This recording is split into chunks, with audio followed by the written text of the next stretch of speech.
Hi everyone, I'm Shatanda with Thankful for Grace. Today we're going to do an interview and I've invited my friend Kenneth out. Thank you, Kenneth, for agreeing to interview me today. I will be the first person that is interviewed for Thankful for Grace. I wouldn't ask anyone else to share their story without me actually sharing mine. We won't go through my entire story today, but we will do the first chapter. I'm excited that you're here. So, right now, we'll start our interview with Kenneth. Right. Hi, Kenneth. Hey, thank you for having me. Thank you. Pleased to be here. So why don't you talk a little bit about how you arrived at the place you're in right now? Okay. It has been a long journey. If I go back, I will say that I'm from the country, and I come from a long stretch of strong women. Gotcha. So I was born in Suffolk, and then I grew up in Portsmouth. And my grandmother was the matriarch of our family, and all of my aunts, we are all just a long lineage of strong women. So I will fast forward to I was in college. I was about to go to college, and I found out I was pregnant. And I grew up in the church, country girl. I grew up in the church. Yeah, I So know about that. I was being fast, and I wound up getting pregnant. And initially, I lied to my mom. She was like, "Shatana, I think you're pregnant." I was like, "Oh, I'm not pregnant." And you just think to yourself, "I'm gonna just keep this thing going." Yeah. And I remember one day going to the movies with my then child's father, and we just sat through movies like the entire day to just kind of throw the time away because we didn't want to go home and tell our parents. Face the family. They didn't want to face the I family. didn't want to. I wanted to stay. I wanted to keep it a secret. Yeah. So I wound up getting pregnant, and I was used to being on the usher board. My mom, it was a requirement that we were involved in the church. And it went from me being involved in the church to me sitting in the back of the church because I brought shame getting pregnant at such a young age. The church elders didn't. So the very place that's supposed to support you and teach you love and support and all that turned it back on you because they were embarrassed. Yeah. And they tried to make you feel ashamed about that. I feel like that is what happened, but I also gave myself shame. Gotcha. Because I was the first one to plan to go to college. And if anyone, it wouldn't have been me. Yeah. So remember my mom worked in a nursing home for years. And so she would get up in the morning and she would say, "It's time for you to get up, Shatanda." And I remember how she would rub her hands. She would be like, "My hands hurt so bad." And she would say, "Listen, you have to get a job. That's why it's important for you to go to school, because you have to get a job that you don't have to physically." So you were carrying the dreams and the burdens of the whole entire family. Okay. Yeah, and it meant a lot to me That's to make sure that I could Yeah. fulfill that.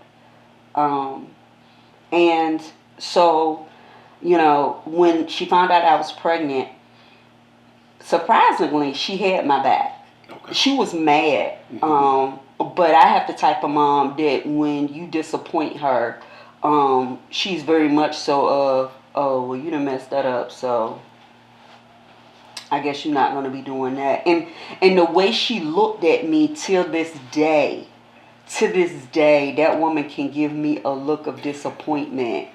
And I was disappointed in myself. But I was determined, I'm going to prove this lady wrong. Yeah.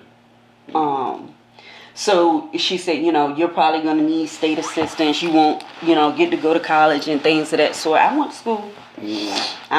I went to Norfolk State. And I went on having to bring my oldest Joseph with me to school. Okay. And one of the great things about going to a HBCU is there is not judgment like you think it's going to be judgment. My professors let me bring Joseph with me to class. They basically held him while I took my exams.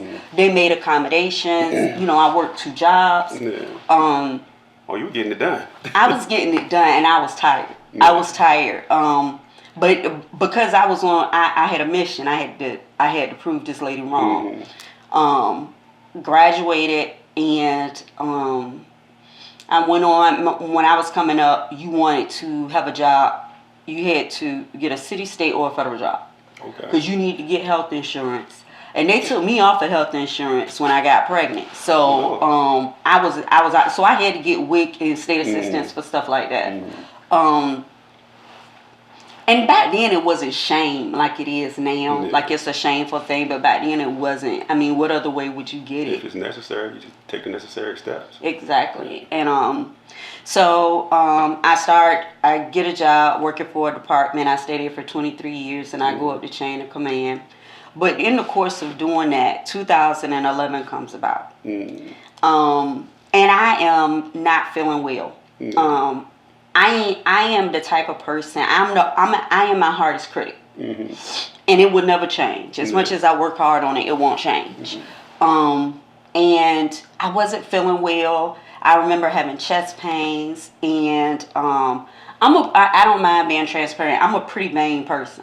So I used to get picked on because of my hair. So I would put tracks in, I would wear braids, all of that stuff.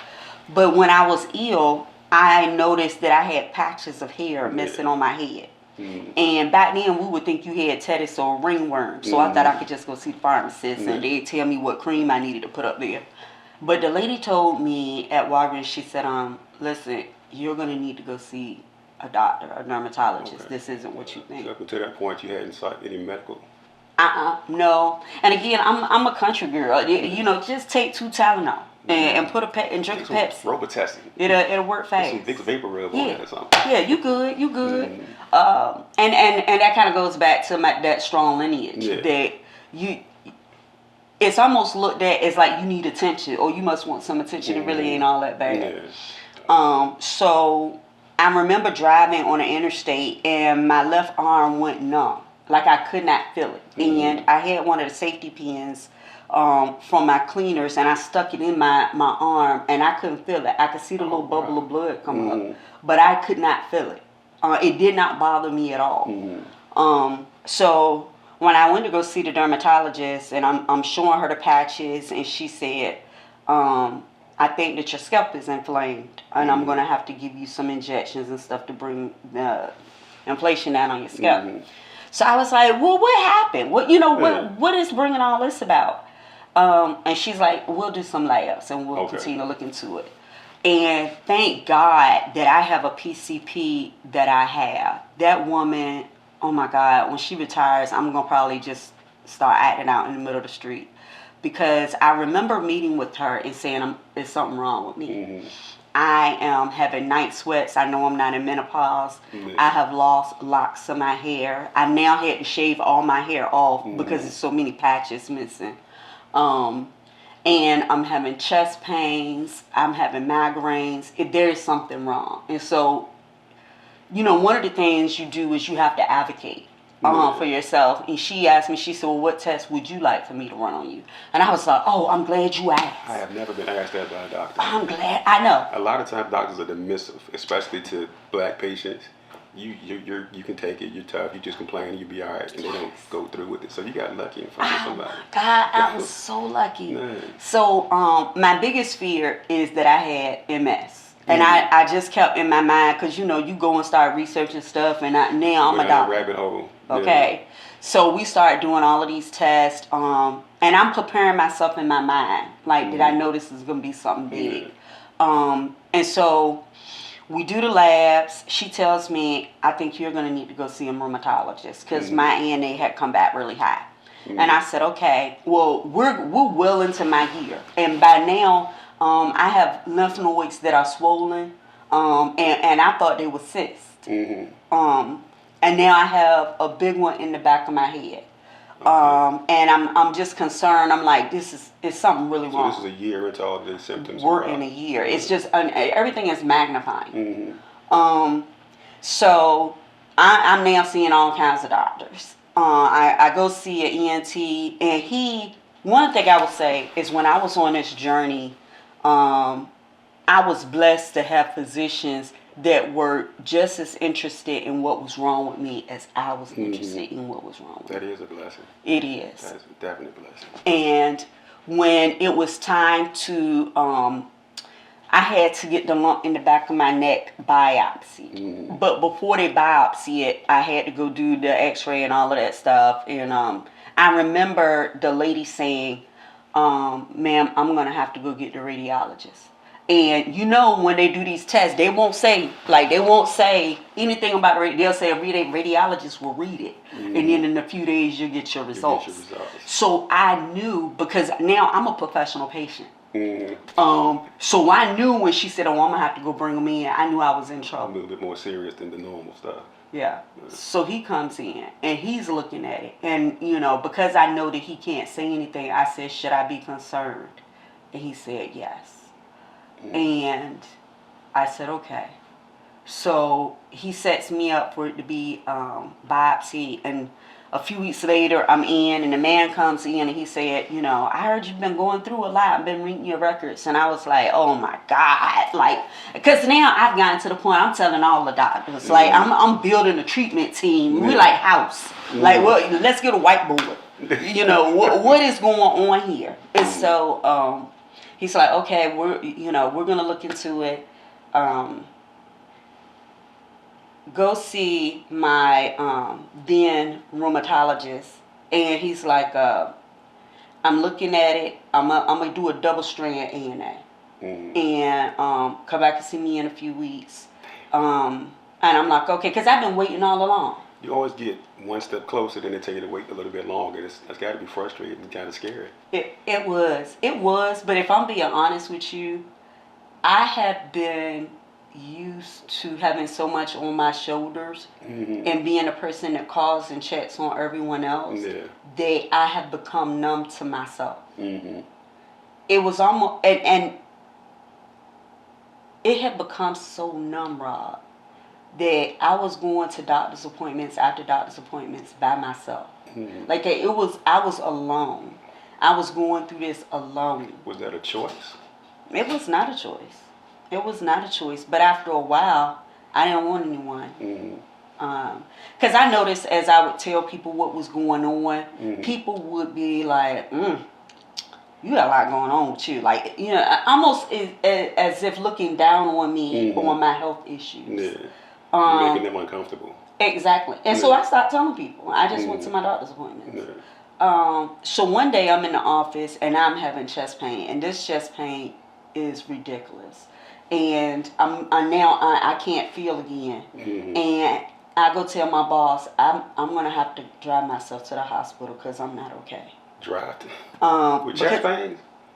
Now remember, I told you, we strong. We strong. We're gonna go. You gonna have to almost die to not do something on your own. When one of the ladies I work with said, "You're not driving yourself. I'm gonna drive you." And so I said, "Okay." And she's contacted some of my other coworkers, and now we're down at the hospital, and we go in, and I'll never forget this nurse. This nurse grabbed my hand, and she whispered in my ear as I was walking down. She said, "This is an issue.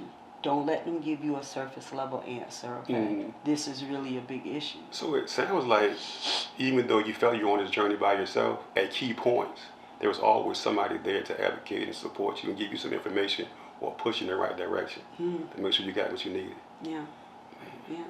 Wow. Yeah, I see that. Thank you for that. That's the grace. That is that grace. Yes, Rob. So we then, I'm up in the room, my coworker's there, a man comes in, and he says, "So, you got lupus." And when he said it just like that. And I was so taken back that I just laid there staring like, is he serious? At that time, did you understand what lupus was, or did he have to explain that to you? I knew what lupus was because I had people that I knew that had died of lupus complications. Wow. So when I heard him say that, in my mind it was, oh, I'm not going to make it. I'm not going to make it. And this dude has the audacity to be in here laughing at me, smiling in my face. And I sat there, and I remember saying I need my phone because I was going to call my rheumatologist. But again, you know, I have survived with my mask on for so long that I don't know. I didn't know then how to take the mask off because the mask had become a part of me. Mm-hmm. So I just, okay, all right, Yeah. go see your doctor, okay. Um, it's just that grinning bear. So he has told me this, and now I'm all on the research thing. I'm back. I hope you ain't going to WebMD. I was on all of it. I was on in my mind. I had become like an adjunct doctor. Like I was good to start saying, listen, this is what y'all got to give me. Dr. Clayton, MD. Yes. So I meet with my rheumatologist, and I told him exactly what happened, and he said, I didn't want you to find out like that. Okay. And he pat my hand and said, you're gonna be okay. And Rob, this speaks to my numbness. Mm-hmm. Because I didn't have a tear to cry. I did not have a tear to cry because I had used all my tears the year getting up to it. Mm-hmm. So at this point, this is my trauma talking. Just tell me what's the treatment plan and how we're going to address this. Mm-hmm. Because I'm used to being kind for everyone else and looking out and going the extra mile for everyone else. But I don't know how to be kind to Shatanda. Yeah, you were so busy and focused on stuffing your feelings and hiding from everybody else that you wouldn't even allow yourself to see them and experience them. So he tells me that, he says, I'm gonna put you on this medication. I'm like, okay. And because remember I'm seeing all these other physicians, I'm taking I have like a little handful of pills I'm taking. Yeah. And my loved ones, what I noticed is when I got diagnosed with lupus, other people couldn't handle my diagnosis, so they would be like, it's probably not even that. You're all right. It's going to be okay. Yeah. And I needed them to feel whatever way they needed to feel because in my mind, this is one more thing. Mm-hmm. This is one more thing to add to my mess. Yeah. A lot of times people, when they hear stuff like that, oh, it's going to be okay, they think they're helping you. Yeah. And they're not helping you. You No. need the people to be honest with you and be straightforward with you, forthcoming, so that they can be a support if you need it. But if they're not even willing to have that conversation, they're not going to support you when it gets worse or when it gets rough. You know, if they can't just handle the diagnosis. You're speaking out loud about the diagnosis. No. I'm sorry you had to go through that. That's tough. And now I will be honest with you, and we'll talk more about this later on down the road. I see now why I got the diagnosis. Mm-hmm. Like when he first gave it to me, I was pissed. I wasn't emotional in the way of crying. I was pissed because how dare I get lupus when there are killers out here? Mm-hmm. There are people out here who have hurt all these people, and I have done nothing. Mm-hmm. And I have lupus. And I'm pissed. I'm pissed. I'm like, God, what else? Yeah. What else? I mean, I was so angry. Well, you know, they say God puts his biggest battles on the strongest warriors. You got diagnosed with lupus so you can come on the other side and have the story to tell and help somebody else. I see that now. But then I was like, God, get me out of this. I'm tired. So everyone knows my body is really wearing me out. Like it is getting hard for me to get up in the morning. My joints are aching. Mm-hmm. I'm having migraines. And again, I'm taking like a little cocktail of pills because I'm so inflamed that they're trying to get it under control. Mm-hmm. So going through this, and he tells me, look, I'm going to set you up to get this infusion. And you're going to have to get it done every month. Every 4th week, you'll have to get one done and go in the infusion room. Mm-hmm. And when he told me that, I didn't think too much of it. And he said, it's very expensive. So the medication itself is $13,000, but the insurance only pays $9,000. For the infusion? Yes. Monthly? Mm-hmm. Because you get it once a month. So when he said that, I was like, well, who gonna pay the $4,000? Yeah. Like I don't have the money for this. And he said, don't worry about it. I'm writing a grant for you so that you can get it taken care of. And he said that, and I was like, I think in my mind I was like, yeah, it'll help for now, but it won't. There's no cure for lupus, so what am I gonna? Yeah. Because it's hard for me to live in the moment and be present in the moment. I've realized that about myself. I'm always thinking further down the road. Yeah. So I started to get the infusion. In the infusion room, I'm the youngest person in there. And I started to notice that my life has become that I'm going in and I'm getting the IV set up every few weeks. And after a while, it got tiresome. I mean, it made me feel good for like the first 3 weeks, and then on that 4th week, it started to wane. And I'm really just tired of going through the motions, to be honest with you. But you did see some benefit in it, though, right? Oh yeah. And at that point, were you able to say, "Whew, thank you for this grant," or were you still thinking about this shit ain't gonna be able to take care of me for the rest of my life? No, I was thankful for this grant. Okay. But what started to happen is I would go there for my infusion, but then there was other issues going on. My vitamin D. I had to start seeing a hematologist, and I had gotten to the point that when I was seeing doctors, because doctors that say, "Well, I'm gonna do this lab work, and I would give this is a little bit low." I had gotten so good at being a patient that I would start saying, "So if this was you or your wife, what would be the next step?" And of course, they're going to say, well, if this is my wife, I would have my wife see this doctor. And this would be the plan of action for her.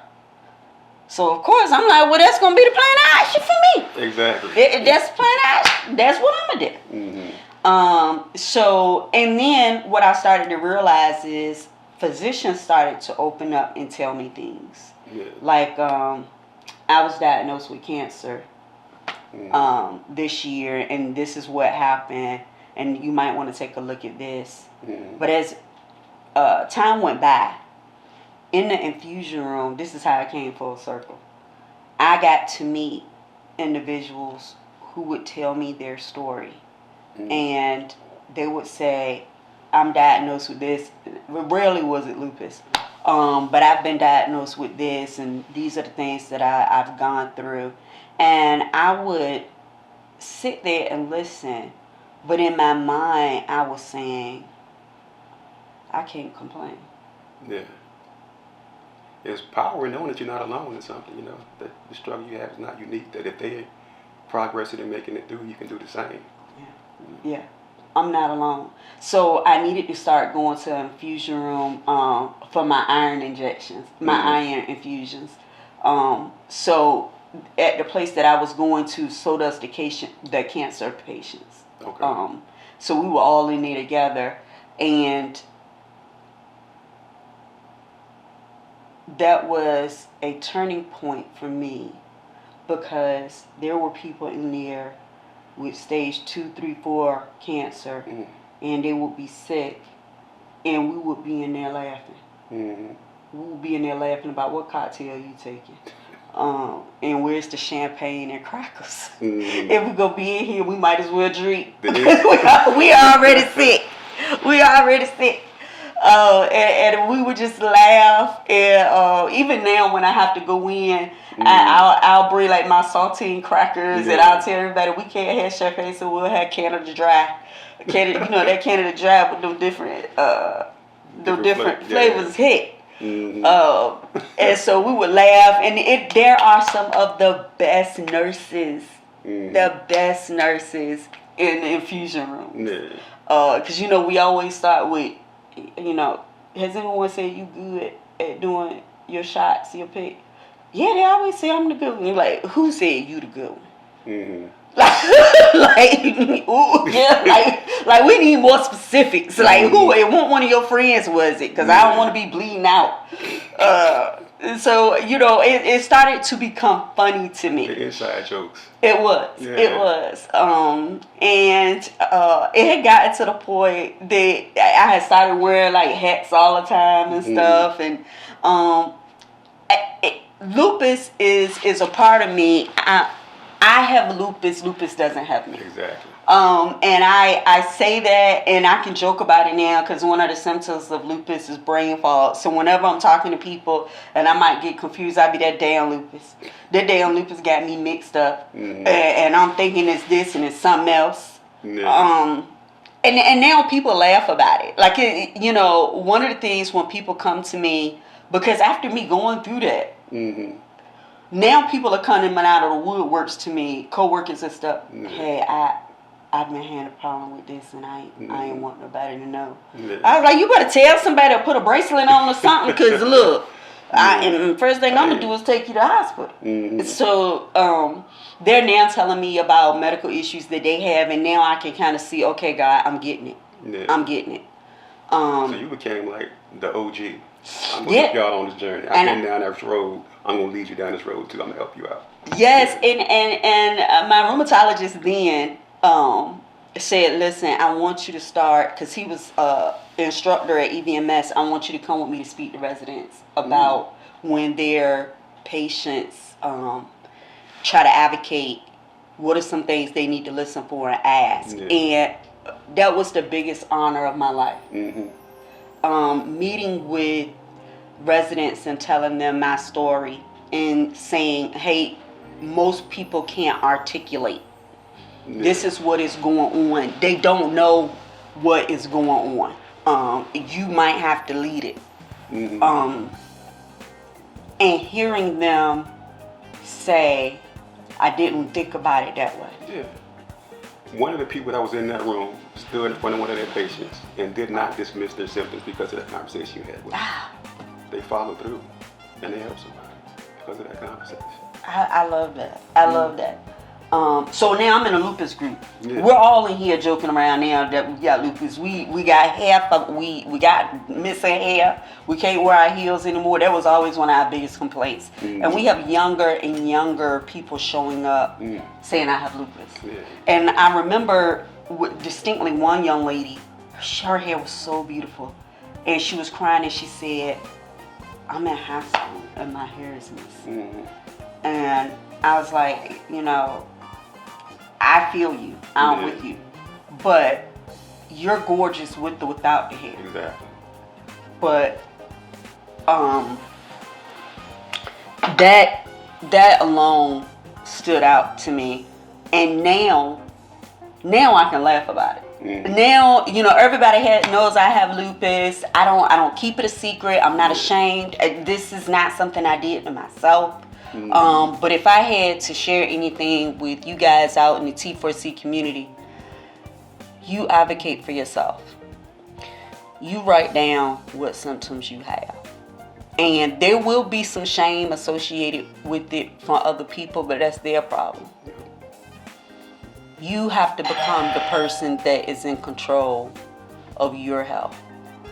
And you're going to make it. Thanks for sitting down with us today.